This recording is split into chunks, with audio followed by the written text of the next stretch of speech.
What can we do about this?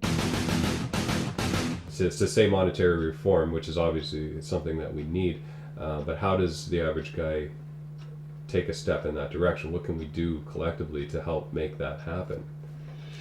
First of all, we have to understand what money is. And we're never told what it really is. We think it's those pieces of paper and coins, and we don't see beyond that. But who creates the money? And on what basis do they create it? We have to look at these things. Money is indeed, it's an invention of the human mind. It is a very intellectual way of handling a barter system. It isn't money that we produce, it's wealth we produce, and then we print the money tokens to represent the wealth that we produce. It's we, the people, create it to make our wealth grow. And this has to be well understood. If we create it, why on earth are we borrowing from somebody else? The Bank of Canada was created in 1934. There was the mayor from Vancouver at the time, Gerald Grattan McGeer. He absolutely understood the scam that is built around us not owning the money, somebody else being able to create it, and he did everything he could to correct that. In 1938, William Lyon Mackenzie King's government, along with the support of the good politicians at the time, nationalized the Bank of Canada, and 100,000 shares were put into the hands of the people. The Bank of Canada could print the money to make happen whatever needed to happen, and it was interest-free, it was debt-free. That was money being spent into existence to begin to promote the economy, and it did. It started right away. In Canada, our depression ended. Canada really grew wealthy overnight.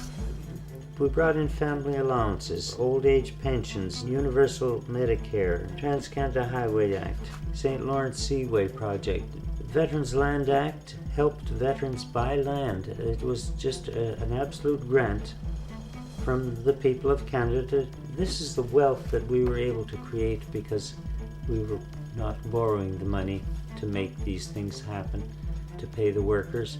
We were simply printing it. We weren't building up an interest-bearing debt. So when and how did that change, and where are we now? Well, that is a good question. It changed in the 70s. The IMF and the World Bank were being created, and they were to look after global economics. And the bankers were saying, look, we're in the banking business, you shouldn't be. It's not for the people.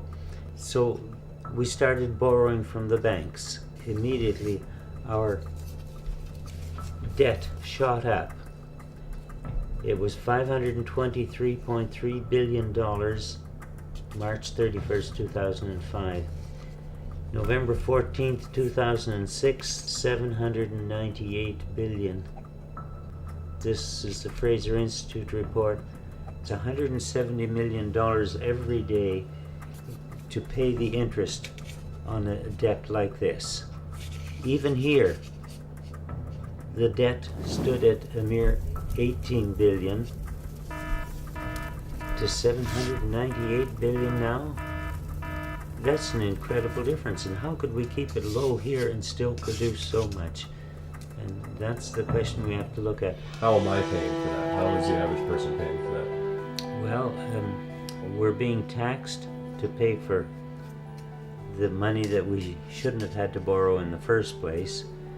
And it amounts to, every child born today is roughly $27,000 in debt. At birth.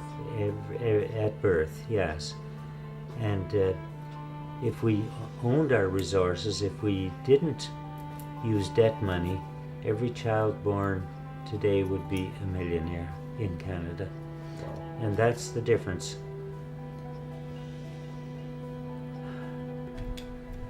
Would it be accurate to say that our income tax every year when we give away our 30% or whatever the tax rate is, 20 to 30% to the government, that's going to no social programs, that's going to nothing that is effectively helping society. It's merely going directly to private institutions. To private institutions, to the debt-based money system. And as I said, if we create our own money, our government creates our own money, the word taxes should not exist in our vocabulary. So there's something people should stand up for. Yeah. So really, taxes, let's stop and try to understand fully what taxes are.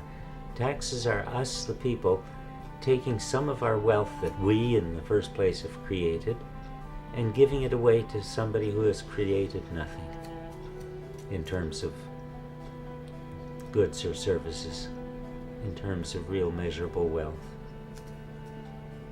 They never suffer a loss in any way, shape, or form in this transaction when we give away our funding. No, that is true. They do not suffer a loss, and their conscience, for some reason, isn't bothered either. And that's the tragedy of it. We have to see the damage that this debt-based money system is doing to us. It puts people on the edge of poverty. People on the edge of poverty have family conflicts then, so homes get broken. Children then don't get the right guidance that they should have. And crimes result because of the edge of poverty, because of first the family conflict, and secondly because people need money to survive. It's a social problem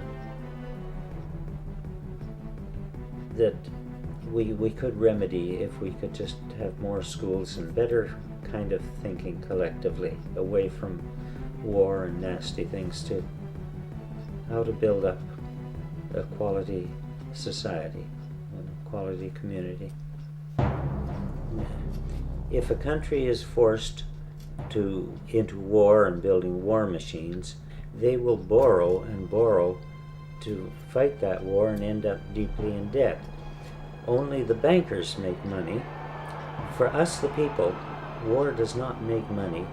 War destroys. War takes away. And if we understand that money is what we create to create our wealth, and if we could create our wealth in terms of war machines, shame on us. But let's create it in terms of helping one another, better health, better education, better transportation. I think the first thing is really to understand that we shouldn't be borrowing money from anyone in the first place. And if we can clearly point this out to our politicians, we should put it to them. Are you going to put the money creation back in the hands of the people? Only we, the people, have the right to create money. They may say they're the experts, but where are they getting this money from? Why don't we create it ourselves? And we have a big debt, as you saw here, of $798 billion. Now, since we have the right to create the money, let's create $798 billion and give it to them of our legal tender and say goodbye to them. But then we pass a law that says they can't buy our corporations or our resources, but they can certainly buy what we produce. And we love that. But there you are, you're paid off now. It's good Canadian legal tender. Goodbye. And we'll see you at our grocery stores or wherever. Education is what I feel is going to get us back. And people actually begin to think for themselves. Many people don't fully understand why they're on the edge of poverty, but as they grasp it, they will force their governments to put the creation of money back into the hands of the people. And once that gets done, the solutions are so much easier from there on, because we always create more wealth as individuals than we basically need for our own selves.